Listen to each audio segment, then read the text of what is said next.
Before kingdoms, borders, or written history, the land we call Kenya already held chapters of humanity's deepest story.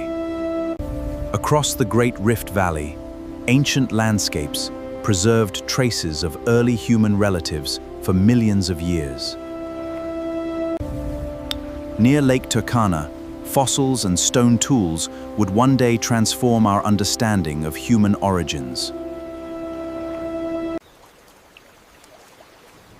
Generations adapted to changing climates, searching for water, food, and safer landscapes.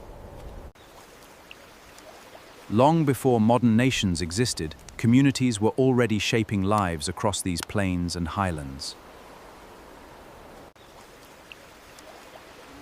Over centuries, migration and cultural exchange brought new languages, technologies, livestock, and traditions. Pastoral communities learned to thrive where rainfall was uncertain and survival depended on movement. In fertile regions, farming communities cultivated crops and established permanent settlements. Ironworking transformed tools, agriculture, and daily life across parts of the region. Trade connected communities across forests, grasslands, lakes, and distant coasts. Different peoples developed distinct languages, customs, political traditions, and relationships with the land. This diversity would become one of Kenya's most enduring characteristics.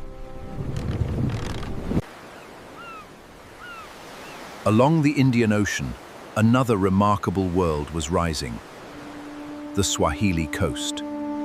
Coastal African communities built towns linked to vast Indian Ocean trade networks. Merchants exchanged ivory, gold, timber, and other goods for ceramics, textiles, and luxury products. Trade brought goods from distant lands. African, Arab, Persian, and Asian connections influenced a distinctive coastal culture. Swahili language, Islamic scholarship, and coral stone architecture flourished along the coast.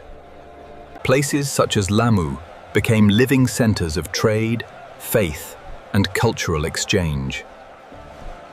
In the late 15th century, Portuguese ships entered the Western Indian Ocean. Competition for coastal trade brought conflict and new fortifications.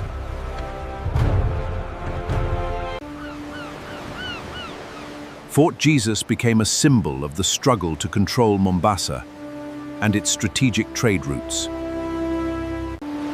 Over the following centuries, power on the coast repeatedly changed. Coastal power shifted as regional and overseas forces competed for influence. By the late 19th century, British colonial control expanded across the interior. The railway from the coast toward the interior transformed movement, trade, and colonial power. A railway camp in the highlands grew rapidly into Nairobi. Roads, government buildings, and commercial districts expanded under colonial rule. But colonial land policies and political exclusion created deep grievances among African communities. Calls for land, political rights, and self-government grew stronger. The struggle intensified during the 1950s as rebellion, repression, and resistance transformed the colony. The path to independence carried enormous human and political costs. On December 12, 1963, Kenya became independent from British rule. A new nation stepped onto the world stage, carrying both hope and enormous challenges. Schools, roads, industries, and cities expanded as Kenya worked to build its future. Nairobi transformed into one of East Africa's most influential urban centers. Nairobi became a major African city. Agriculture, tourism, trade, and services became major forces in the national economy. Yet Kenya's journey has also faced inequality, political tension, and pressure from rapid population growth.